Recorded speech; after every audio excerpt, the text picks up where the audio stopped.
How the field of prosthetics is improving lives and creating career opportunities. Welcome back to Techstination. I'm Fred Fishkin. Joining us is Steve Fletcher, Director of Professional Credentialing at the American Board of Certification. Hi, Steve. Good morning, Fred. Good morning. A pleasure to meet you. And this has been designated POP Month, POP. Give us the overview of what that means and what this is all about. Sure. POP stands for prosthetics, orthotics, and pedorthics, three different disciplines within our what we call POP profession.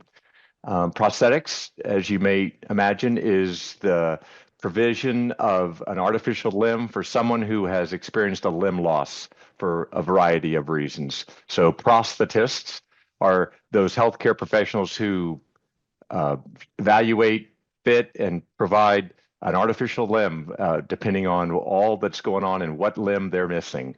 Orthotics is the provision of a brace, typically an orthopedic type brace for, again, a variety of conditions. Sometimes they're leg braces or back braces or arm braces or neck braces for typically orthopedic type of a condition that someone has. They've had an injury, they were born with some type of condition that requires a brace to help stabilize a body part. Pedorthics is a part of the orthotic side of the profession, but it focuses really on foot and ankle issues, patients who require a foot orthotic you might be familiar with, or some kind of an intervention for their feet to address a concern that they have. Tell us more about the designation of a month for this, what the objectives are. Yeah, March being Pop Month, we're celebrating the profession. Really, mostly our goal is to bring awareness of the profession. Um, Prosthetics and orthotics and pedorthics is a really amazing profession. Pop professionals have an amazing interaction with people in need of this type of care. It's a very interesting blend, Fred, between seeing a person one-on-one, evaluating them, fitting them with the device, and also working in a lab and working with a lot of amazing new materials and components and technology. And so that blend is really of great interest to a lot of different individuals. We are trying to bring more awareness of the prosthetic and orthotic and pedorthic professions, just because there's always a need for people to join the profession. Tell us about the role technology is playing these days in improving mobility and lives out in the field. Yeah, it's quite an amazing thing, Fred, that over the last decade or two, the technology side of our profession has really exploded. It has just enhanced and increased significantly. A couple examples that people may have heard of is 3D printing.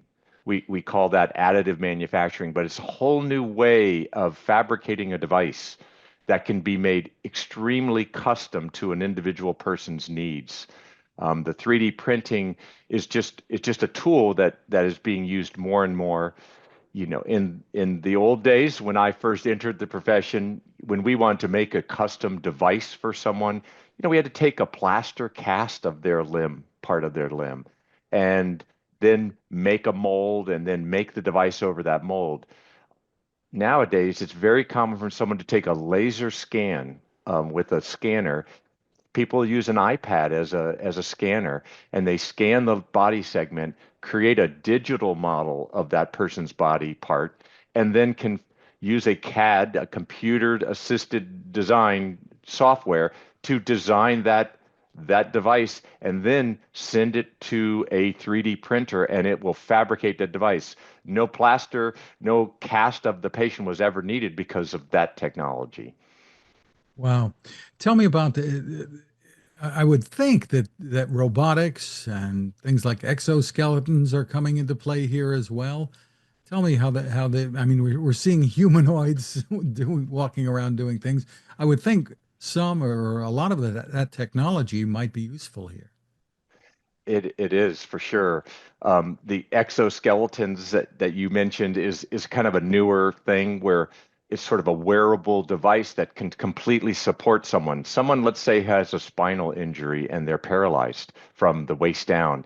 That requires a lot of stabilization to even stand because none of their muscles can support them. So those exoskeletons are just amazing.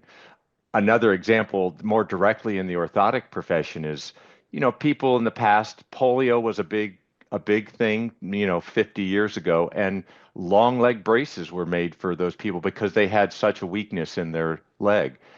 There are now braces, long leg braces that are controlled by computers that can control when they put weight down on that and don't have to be either all the way locked or all the way open.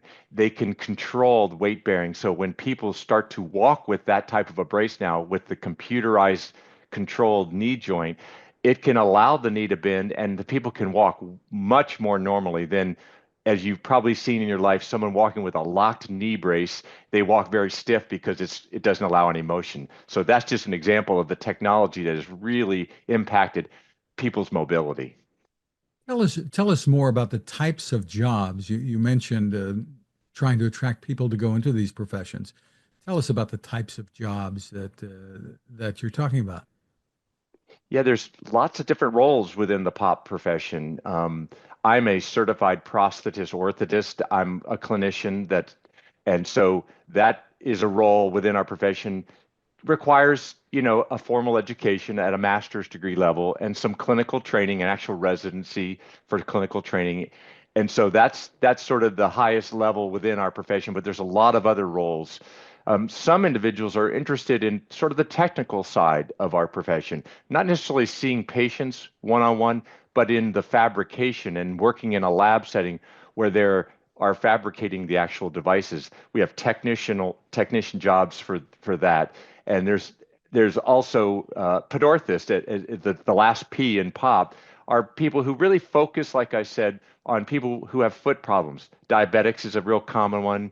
Um, Providing an insert for their shoe, as simple as that, can really prevent a lot of damaging consequences from diabetes and all sorts of other foot and ankle complications.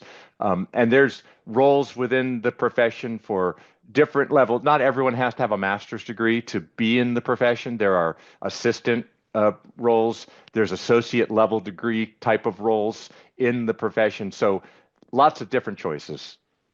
And I imagine the professions can be really rewarding.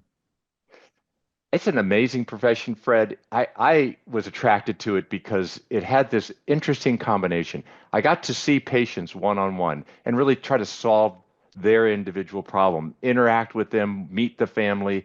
Very rewarding. But there was a whole nother half where you go into what we call an O&P lab, and you have to work with materials and components, and you have to design the device because so much of what we do in orthotics and prosthetics is custom fabricated. It's made specifically for that one patient. And that takes a lot of design. It takes a lot of coordination with the technical staff to make sure it's fabricated to the specs that it needs to be just to meet that patient's needs. Where can people go for more info? There's two websites. If I could, I would mention, of course, we're celebrating Pop Month in March here. So there's a popmonth.org that has a lot of information about all the different activities across the country that are happening. But another great place, if someone's interested checking out the profession, say, what type of role could I play potentially? There's a website, whatispop.org, and that has a lot of information. Some really good videos. It kind of gives you a day in the life of what goes on in a pop profession, but it also has a list of all the schools across the country at the different levels that I mentioned. Well, congratulations on the work you and your colleagues are doing. Steve Fletcher, thank you for spending time with us. I really appreciate the opportunity, Fred.